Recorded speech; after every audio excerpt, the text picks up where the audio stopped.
After Officer Tatum was confronted with evidence on a recent podcast but stood by his position, we're joined by psychotherapist Elliott Connie to examine why some people refuse to change their views even when presented with information that challenges them, and what that can tell us about identity, loyalty, and human behavior. There's the good man, Elliott Connie, in the building. Man, let's get right into it. So I come across this video of Officer Tatum having a conversation with this guy who was challenging him about medical racism. And the dude gave him the numbers and everything, and Buddy still pivoted, and he just refused to accept the truth. Why is it that some people defend a position at all costs? Because there's something driving him not to be able to change his position. If you watch that interview, there's several things that stood out to me. Number one, he was completely ill prepared to have that debate. He did not have the facts. He did not have the data. Several times in an interview, someone would present him with knowledge related to the topic, and he would say, "I'm not aware of that," which is unbelievably inept, because if I'm going to go on a debate topic about, whether or not the earth is flat or not, I should be prepared to have that debate and have the data points related to it. Everything he said was very much like, "No, I'm not aware of that," which put the other person he was debating in the position to have to inform him, which created an interesting dynamic. So that person said, "Here are the medical data points about infant mortality rates, Black women mortality rates," and he would present them to him, and ex-Officer Tatum would say, "I'm not aware of that." So now this person has to teach him. So here's what that is. And then ex-Officer Tatum would not accept the teaching that came from the other person he was debating. So to answer your question, why is it that some people just argue points, no matter what? It's because there's some sort of benefit from him holding that position. Number one, think of the brand deals that he must have. Think of the affiliations that he has, that if he does in fact say, "Oh, wow, that's a good point. I guess the thing you're saying is true," he actually loses followers, loses money, loses connection, loses access, loses revenue. So he is not there in good faith to have a debate. He's there to protect his brand, and I'm sure Jubilee paid him to be there. So what I was watching, which was incredibly hard to watch, but what I was watching was a man who was just there fulfilling obligations for the external benefits that he gets. But there are several things he was doing. For example, that same guy who was presenting very concrete medical data points to him, he would respond by looking up. He would go like this. Now we know that when you're doing that, you're actually not engaged. You have disconnected from the content, and you're now accessing things in your brain. And what he's most likely accessing is, how do I respond to this in a way that maintains my brand? When you stay really connected, think about it in this way. If you're arguing with your partner and you're accusing your partner of infidelity, I'm going to be real specific here. If you were accusing your partner of infidelity, where were you last night? Who were you with, and what were you doing? And your partner goes like this. You are immediately going to be like, "You are lying." Yeah. If you stay engaged in the conversation, that tells you that you're connected to the data and we're having an actual conversation. But the moment you go, you're accessing the creative part of your brain, which I experience that as he's trying to think, how do I respond to this debater, to this person that's debating me, in a way that protects the brand that I have, which is troubling. That was not a good faith debate. It was terrible to watch, actually. Now, I know this is going to be difficult for you to do because you're a stand-up guy, but I need you to channel your inner Sambo. I need you. Okay, well, it's not in you, but I need you to channel it. I need you to go get it from one of the Sambos. Go get it and act like you a Sambo or something, right? I'm trying to figure out, how does a person throw a community that they're from under the bus consistently while praising another community consistently, specifically a community that has shown the propensity to subjugate, undermine, discriminate, and hate the community which you're from. Oh, that's easy. No, I don't have that in me, but I am a well-read, well-researched person who can describe psychological phenomena pretty concisely. Help me with this, bro. I need the information on this one. Well, the answer to that question is resentment. If I am from the Black community and I have never felt accepted within that community. Boom. I never felt like in the in crowd, Black girls I wanted to date, or Black guys, doesn't matter, but Black people I wanted to date always rejected me. And then you go off into another world. In this case, he went from Fort Worth, Texas, and a very Black area of Fort Worth, Texas, an area of Fort Worth, Texas known as Stop 6. He went to Dunbar High School, which is an incredibly African-American African-American school, predominantly African-American school. And he leaves that school, and then he goes to a school in Arizona to play football. So imagine if you have not experienced acceptance at Dunbar High School, and you were a standout athlete and all these things, and then you go to University of Arizona, which is no longer predominantly Black, and let's say the white community, like they want you in their fraternities, and the white girls want you to date, and they're saying positive things about you. You begin to build resentment towards your own people and start to seek acceptance from another group, which I believe is exactly what happened with Brandon Tatum. How do you know when someone truly believes that what they're saying is independent versus trying to protect an identity that they've built? It would move. Like if I genuinely believed,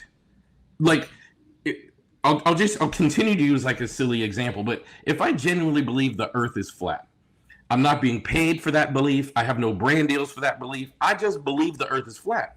Mm-hmm. And then I meet Neil deGrasse Tyson, who proves to me that the earth is in fact a globe. Then you would see me go, oh, wow, I didn't know that. Thank you, Neil deGrasse Tyson. I really appreciate that. But if I truly believe the earth is flat, and I've got 2 million subscribers on Instagram because I keep posting flat earth content, and I have brand deals, and I get access to very powerful people. I mean, Brandon Tatum has been photographed at the White House with some of the most prominent people in the Trump administration, including Donald Trump. So I get access, I get money. So now when Neil deGrasse Tyson tries to prove to me the earth is flat, my brain starts processing like, wait, whoa, I can't accept this, because if I do accept this, I lose access and I lose money. So that you can tell when someone has an independent thought because they're perfectly comfortable moving that independent thought. The moment someone refuses to move their position in the face of concrete data, you know there's an external thing that is holding them in the position that they are in. But here's the thing, man, and that's right on the money right there, man. I just love the way that you put those words together, man, because a lot of us, we have these thoughts and we can articulate, at least from, a lived experience, what we see and why we think these things occur, right? But to have like clinical information about that, like to have hear that from somebody who studied it and who can deliver it the way that you deliver it, man, it's beautiful, man. It's beautiful. Did you know how valuable you are? Do you know how? No. Yeah, you are very valuable, man. Appreciate you, brother. So here's the thing to me, man. Like I just don't get how someone can admire those who reject or diminish him and his people. I do not understand that. Can you break that down? Yeah, I mean, I don't know. Well, first of all, the longer you go into a role, the more true that role becomes to you. So I don't know that he started off actually admiring them, but he's been playing this role. I mean, let's be honest. Officer Tatum is a character. And the reason I know it's a character, because Officer Tatum is a job. That's a job he once had. He has lost that job, but he is continuing the character. Why? Because there's a lot of benefit and financial gain for him to do so. Like if he were a cab driver and got fired, you wouldn't call him, "Hey, driver Tatum," years later, right? Like he's holding on to this character because there's some incentive for him to do this. But this goes all the way back to slave mentality. It goes all the way back to what we used to refer to as house Negroes. House Negroes they live a more comfortable life. Like they're in the actual house with the master. They get access to better food, better clothing, better treatment. So when a field Negro is like, "Man, I hate living here," they've been playing that role for so long as a survival instinct that they're going to say stuff to me like, "Why? It's great here. Why are you making waves?" That is exactly what this guy is doing. This shtick that he created got him connected to Turning Point USA and Charlie Clerk, where he learned how to access the conservative world and how to speak to them, how to get their feedback. This is much more about them admiring him than it is about him admiring them. And he learned how to speak to them while working for Charlie Kirk. But just to give you an idea of how you don't even realize or even care when you're being slapped in the face. When Charlie Kirk was assassinated, murdered, which my heart goes out, I don't want anybody to be violently removed. But when Charlie Kirk was murdered, this man went online and was crying on podcasts about how a great man had just been murdered and he's going to miss his friend Charlie Kirk. And they did not invite him to the funeral. So like he's playing a role, not even caring how they're treating him, because he's not interested in whether or not he admires them. He's interested in whether or not that audience admires him. And he has figured out how to turn that character into a large platform with a lot of money. Say, man, what I want to know is this, man. Like I remember growing up, and I would see every now and then we go like, "Well, that guy right there, he's a chuck and jive, step and fetch it sellout," right? Yeah. And then there was one right here, and then there was one over here, and then that was about it. And then we get the advent of the internet, and all of a sudden, okay, it's two or three of them. Oh, I didn't know he thought like that. Damn, like, and then you get a few more, and you go, "Oh, okay." And then next thing you know, it's like somebody opened the levees, and these boy, they just came rushing through. "I'm a Sambo, come and get it, Sambo." They were just everywhere, man. They just was coming out everywhere, and they were like mutating at the same time. It's like it's so many of them, and you got some of them. They got they're at the top of the sellout mountain. It's like a few of them at the top, Mount Everest type sellouts, right? These are some of your greatest career. C rhymes with moon. They're some of the greatest ones, right? What is so many of them, man? What I want to know is, what is the common trait that these type of people have, that all of these type of people have, who are willing to betray their principles in their community? Well, I don't think they have principles, to be honest with you, and I don't think they associate that with that community. I think the most common trait is insecurity, because in order, so I'm going to go back to my childhood, and the biggest rap group that exploded for me in my childhood was Run DMC. And very often when you are Black and you're trying to succeed in anything, there's usually a white power structure that you have to get approval from in order to succeed in that thing. In the United States. In the United States, correct. Yeah.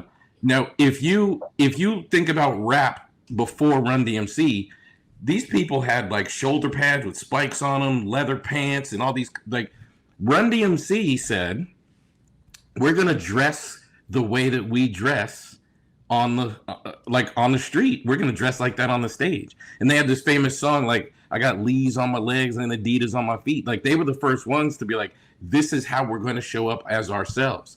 And it's because they were a bunch of really confident, self-assured black men that weren't seeking the approval of the white power structure.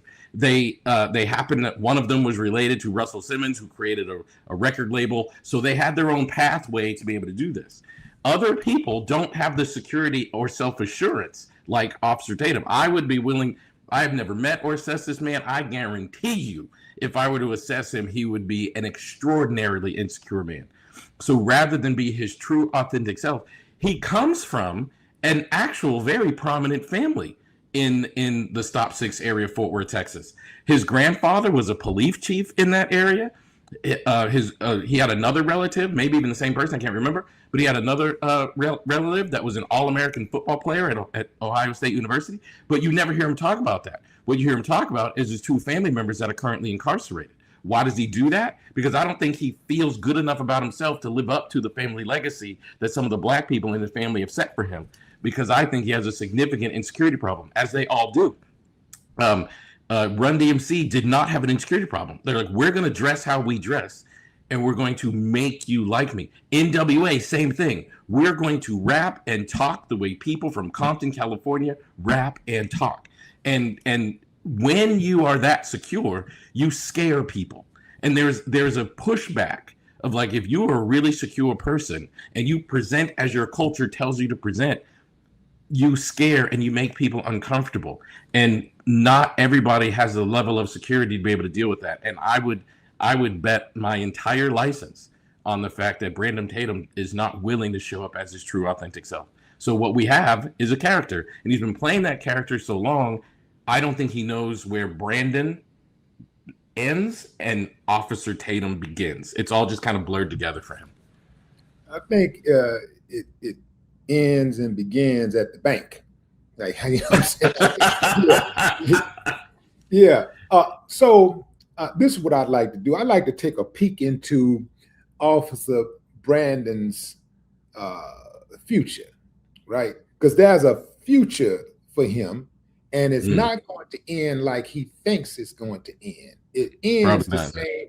It ends the same way for all sellouts. It's like a sellout retirement home or something. You know, where everywhere you go, you walk. As soon as you walk in, and you go, "Hello, Stacy. Hi, Candace. What's up, Steven? Hey, you know, they're everywhere, right?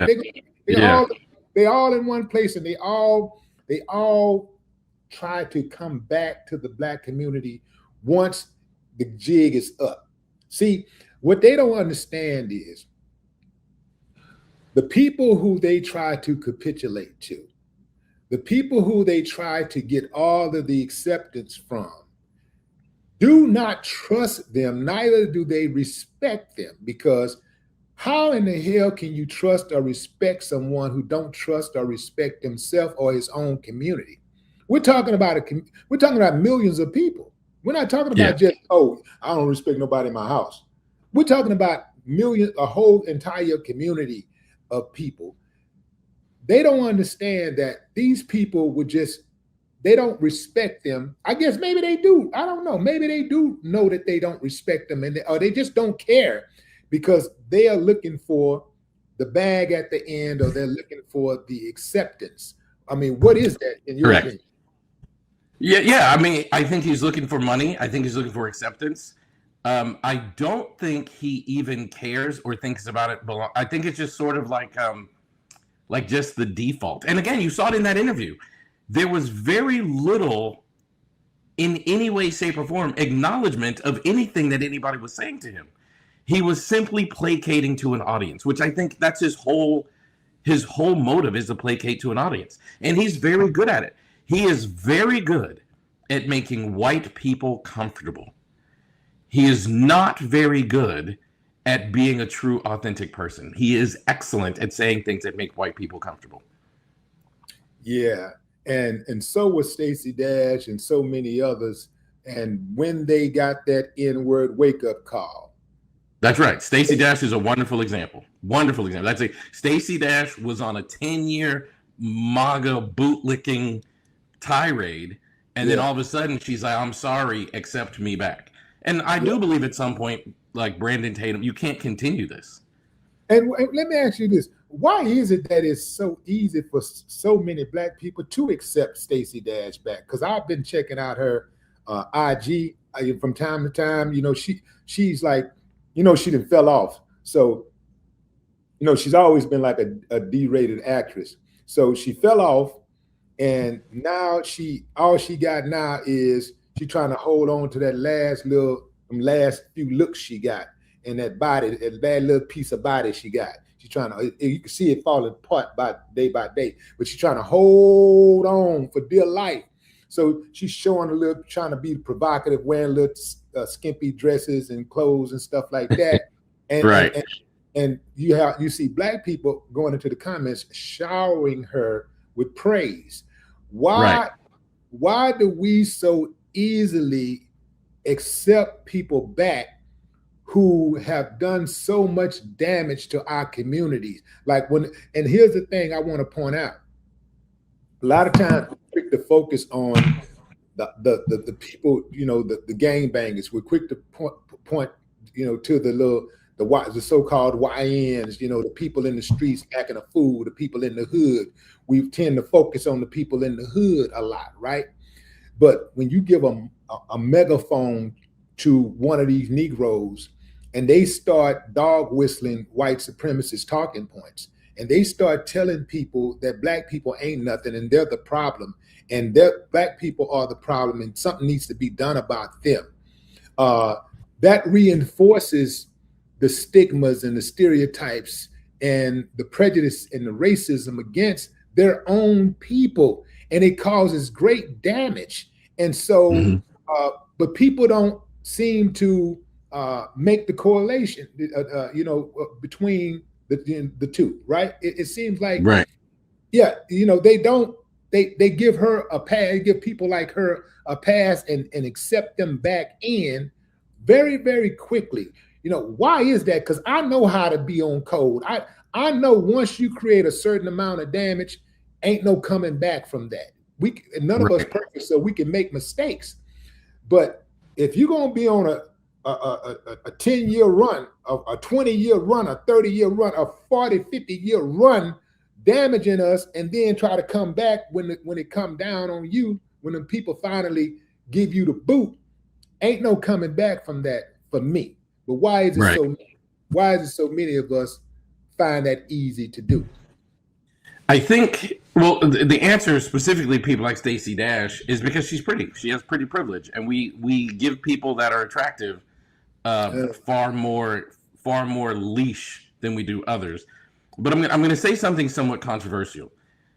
Maybe the thing I'm most proud of about being a Black person, maybe the thing I'm most proud of about our community is the way we treat community. And whether we like Stacey Dash or Brandon Tatum, they are Black and they do belong to us.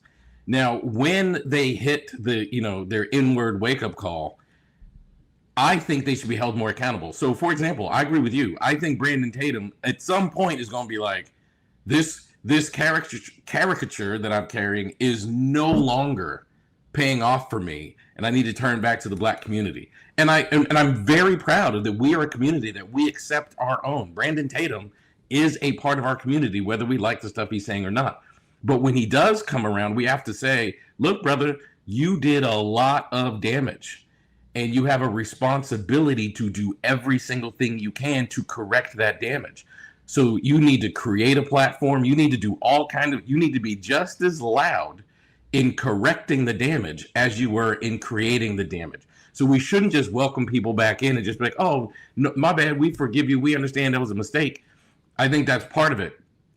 But we also have to say, we understand that's a mistake, but that mistake had catastrophic consequences. And you now have a responsibility to heal as much of those catastrophic consequences as you created in the first place. Well, I think I liken this to a serial killer.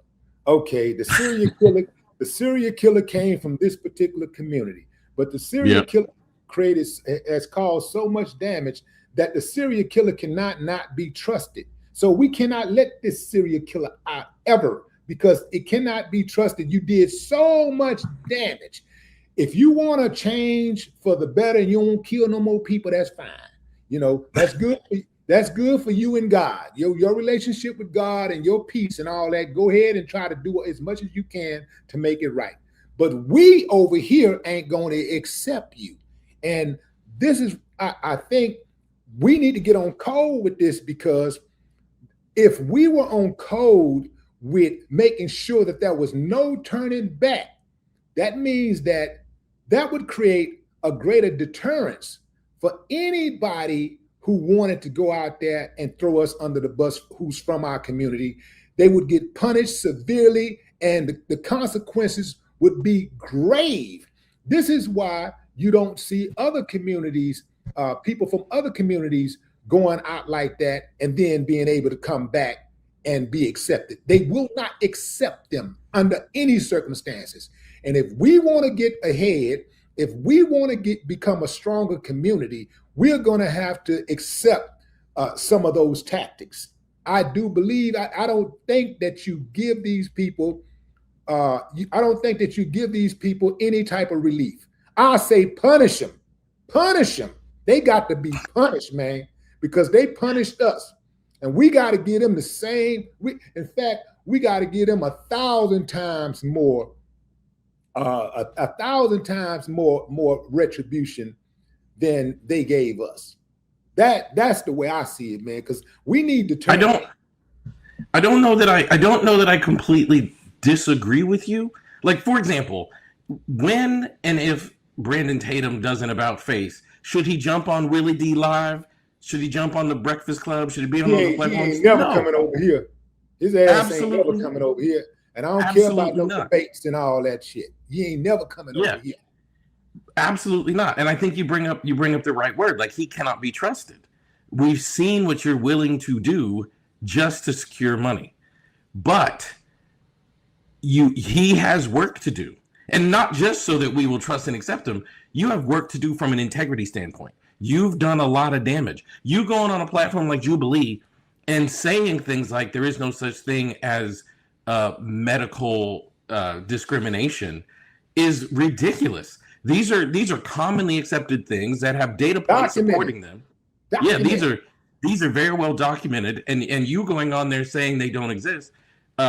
Number one, it made him look incredibly stupid. In some ways, I'm actually glad the interview happened, even though it was incredibly hard to watch. I'm glad the interview happened because it made him look even dumber than he ultimately looked, because those people who were debating him were very good at doing what they did. It exposed him for not knowing anything about what had gone on. He did zero research. He actually is arrogant enough to think I could just show up and spout my opinion, and the strength with which I hold this opinion will somehow win the argument. And data always wins. And he just looked ultimately ridiculously stupid. So do I think we should ever trust him? Absolutely not. I'll never have him on my show. I'll never have him on my platform. But you have work to do, Brandon, and you need to get about doing that work. Simply because it's the right thing to do. Yeah. What's your analysis of Stephen A. Smith? Oh boy. Stephen A. Smith, I think, is similar to Brandon Tatum.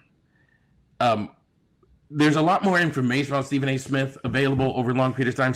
Stephen A. Smith, I think, was a very stand-up guy doing a very good job reporting the news and representing the culture until he became the $10 million a year number one draw at ESPN. And you can see his messaging shifting and starting to placate to the Disney brass, which, as we all know, mainstream media has become very conservative, and a lot of conservative billionaires have purchased all of these things. And you see black people, Ryan Clark most recently, being removed from those jobs. And I think Stephen A. Smith does not want to be removed from those jobs, from the job he has. So he is not doing what he would have done 10 years prior. He's not saying what he would have said 10 years prior. And Stephen A. Smith, I think he's forgotten that you are not important. All you are doing is reporting on sports. You are not like a medical doctor. You are not a medical professional. I think he's forgotten what his role is, and he has a very grandiose thought of himself. There's a video that I think is most telling of Stephen A. Smith during the NBA Finals. I don't think it was last year. I think it was the year before. Stephen A. Smith was walking through the players' entrance, and it was the most arrogant walk you can ever see in your life. And he's walking through, and he's like saying hi to people. But like, Stephen A., you're more like them. The people you're saying hi to are just reporters like you. But he's acting as though he's somehow above the fray. And you'll see him do stuff like when he has a conflict with somebody like Kevin Durant, he'll look at the camera like, I'm right here. Come and see me. It's like Kevin Durant would whoop your ass. Like these people these people that you were challenging to fight, like these are professional athletes, bro. Like they would destroy you. But he just arrogantly believes that he's more important than he actually is. And now that he's in a very high and financially high position, he is performing in a way that keeps him in that position. Well, he only does that when he has a gripe with black people. When it's anytime it's a white person, he's very obedient, kind of like Tatum was when he went on Nancy Grace. That's right. That's exactly right. I've never seen Tatum so reserved during a conversation. He's always amped, ready to oppose, ready to get aggravated. But think about that. Think about what you just said, Willie. First of all, you are 1,000% correct. This conversation is gonna break this down 100%. So Stephen A. Smith knows if I have a beef with a white executive or a white coach or a white player, and I go in on that white player, it's going to upset the audience at ESPN, which thus puts my job at risk. Brandon Tatum knew when he went on Nancy Grace, he was yes, ma'am, no, ma'am. He was soft-spoken, quiet. He was subservient to that white woman, not because he respected her. The reason he was doing it is because he knows if he treats her the same way he treats other people typically, then his audience is now offended. And he does not want to offend his audience because that risks his brand and his money. So what you saw is the performance. That's exactly what you saw. He does not want his white conservative audience to watch him berate a white woman. Now, if anybody has seen the movie Glory, there's a scene in the movie Glory when the 54th Massachusetts combined with another black cavalry from Tennessee, and they went into this town. And the leader of the other black cavalry, I'm using a weird example, but follow me. He instructed them all to burn down the town. And the leader of the 54th Massachusetts said, no, I don't want to do that. And so they eventually go and start burning down the town. And these people come out of the house, and they're black. And the black soldiers start assaulting them. And then a white lady comes out. And the black soldier gets in a fight with the white lady and starts punching her. And the leader of the Tennessee group says, get your hands off of the white lady. And then he shoots the black soldier. What Brandon Tatum doesn't want, he doesn't want his audience saying to him, get your hands off the white lady. That's what you saw on that show. He doesn't want his audience standing up and saying, hey, get your hands off the white lady. See, that's just something I cannot comprehend, like caring more about another group than you care about your own group first. It's like he doesn't believe it's his group. It's like caring about somebody's house and their children more than you care about your own house and your children. I love who love me, irregardless of what race you are. I rock with who rock with me. If you love me, I love you. You hate me, I hate you, or 1 billion times more. The hate that I have for you, you can't even comprehend if you hate me. Because I don't mess with nobody. I mind my own business. But I can go there if you want to go there. I ain't scared to go there. I do like contact. You know what I'm saying? So I ain't tripping on that. But I do not understand how you can love and you would want more. You would want respect from somebody, from a group that's outside of your group, before you want respect from your own group. I cannot ever get. I'm never gonna get that. Well, you're too solid. You're too solid. Like you I think you're missing that. I don't think he associates with black culture. So when you say like, how could you want acceptance from another group? To him, it's not another group. I don't think he ever felt like he He think belonged he's in in that. black He culture. think he's part of that group. Correct. Correct. He thinks they love him. And he thinks they love him like for real. He thinks they genuinely accept him. He doesn't realize he's a tool. He's a tool to them. You know what's funny to me? Like when people like him say things, it's like him and those Hodge boys.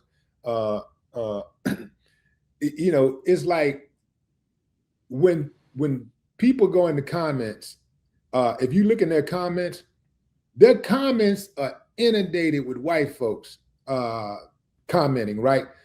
Probably 95% of the comments they get are white. So which tells you that there are certain white people out there that will reward you if you throw black people under the bus, if you try to diminish For sure. or dismiss black people.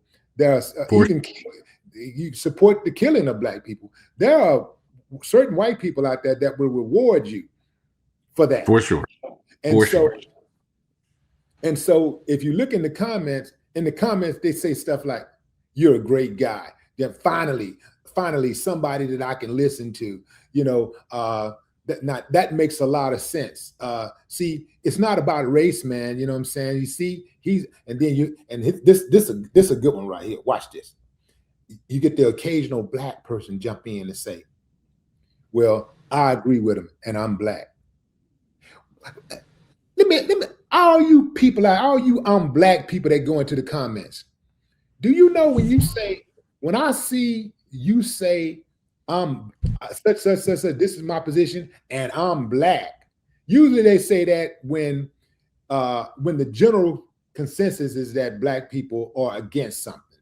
So they'll go in and say, well, I'm for it or I'm against it, based on what the collective black thought is or whatever. They're going to be the antithesis of that, right? So they go, well, I'm not like that and I'm black, or I agree and I'm black, as if they're going to get some extra points. So when I see that, automatically I discredit you. Automatically, yes. I discredit you because I know your ass just trying to get some points. You're trying to get some brownie points from them folks. That's right. You're 100% right. They are trying to get what they perceive Brandon Tatum has. Yeah. Well, that's cold-blooded, man. That is cold-blooded. I mean, the way the human psyche is organized, like, it feels good when someone pats us on the back and say, good job. Almost irrelevant as to who is patting you on the back and what they're saying good job to you for. Like that it just feels good. That's the human psyche. Imagine if, this is why I have so much respect for our culture and the like leaders in our culture. There are people, like, for example, when NWA made the song F the Police, they knew that there would be negative backlash from a certain segment of the American culture, and they did it anyway because they were so grounded in their own principles and morals. They didn't care what the consequences were. We're going to say this because it's the truth. I struggle with people like Brandon Tatum and like I'm black people because you're not rooted in anything. And this is really meaningful to me. Like, I'm a practicing psychotherapist, and in 2008, I went to a conference and I was really excited because I wanted to talk about mental health, black mental health at like primarily. And at this conference, there's probably 300 people there. I was one of 2 or 3 black people. And I was like, man, one day I want to be like a bigger voice in this field. And I have endured huge amounts of racism because I was making them uncomfortable, dressing like this, wearing a chain, referencing ghetto boys on my lecture, like doing things like that. And it made them uncomfortable because I'm grounded in something. And that grounding comes from my heritage, which means more to me than any of this external feedback. Like, there's nothing you can do to punish me because I know that if my grandmother looks at me from above and she's pleased with me, that's really all I care about. These people aren't grounded in anything. They will accept adoration and praise from anywhere and not even notice that that adoration or praise is coming at a massive cost to a larger culture. Like, they don't understand that I, as a black man, am at more risk when I go driving around Dallas, Fort Worth, Texas, because you have said black people have a disposition towards criminality. They don't understand that I am less safe because you have said if black people just comply, they would be safe. So I live in a less safe America because your stupid ass won't stand up and say, you know what? There are some biases present against black people, and black people are not doing anything to justify the bias. So actually, racism is a white problem that needs to be dealt with from their position of whiteness. Black people are just living with the consequences of their racism. But he won't say that. And because he won't say that, I am less safe every single time I drive around in my car. It's unbelievable. And that's my point, man. That's my point. When they regurgitate those white supremacist talking points, they make it less safe for all of us. When they go out of their way to criticize our women, they make it harder for our women to move around in this world. You know, so when they try to make it seem like every single time there's an encounter with the police and a black male gets killed, they try to figure out some kind of way to become a cop apologist. They got an excuse for everything. Boy, they keep them damn excuses on deck like this.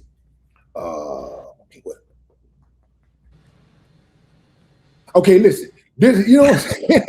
You know what I'm saying, man? It's like they got an excuse, I mean, for everything. There are people out there, every time a black person get killed, it don't matter if they was sitting at their house eating ice cream. It don't matter if they sitting in the park, reading a book. It didn't matter if they called a tow truck to come get their car out of traffic and got killed. It don't matter if they was complying and they asked them for their ID and they showed them the ID and it doesn't matter, man, what it is. They got an excuse for everything. And this is why I have zero respect for them. I mean, zero. No. I got zero respect for them and ain't no coming back.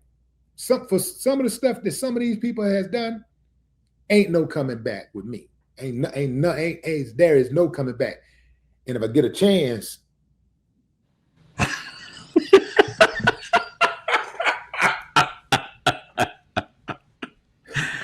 say, man, I appreciate you. I appreciate you coming on the show. Tell people how they can follow you, man. Man, first of all, I appreciate being here, Willie. This has become one of my favorite platforms to jump on, man. And I've always been a fan and had so much respect for you. As an artist and then transitioning into somebody who's got a very prominent loud voice in media. So thanks for having me. If anybody out there would love to follow me, you can follow me on Instagram at Elliott Speaks. Make sure you spell my name with 2 L's and 2 T's like you see on the screen, at Elliott Speaks. And you can also follow my YouTube channel, which is Elliott Connie, which we're putting some cool content out. And constantly, I just want to be like a sound black voice that brings conflict, and I don't mean conflict in a fighting way, but like that can present the counter argument to the mainstream message that people like Brandon Tatum present, and do so in a credible way. Like I really am a licensed psychotherapist. I've been practicing like 20 years, and Willie D asked if I ever thought I'd be this important, and the answer is no. I practiced. Willie, you're from Texas, so you might be familiar with the city called Keller, Texas. Mm-hmm. Keller, Texas is right next to a place called South Lake, which most people know about.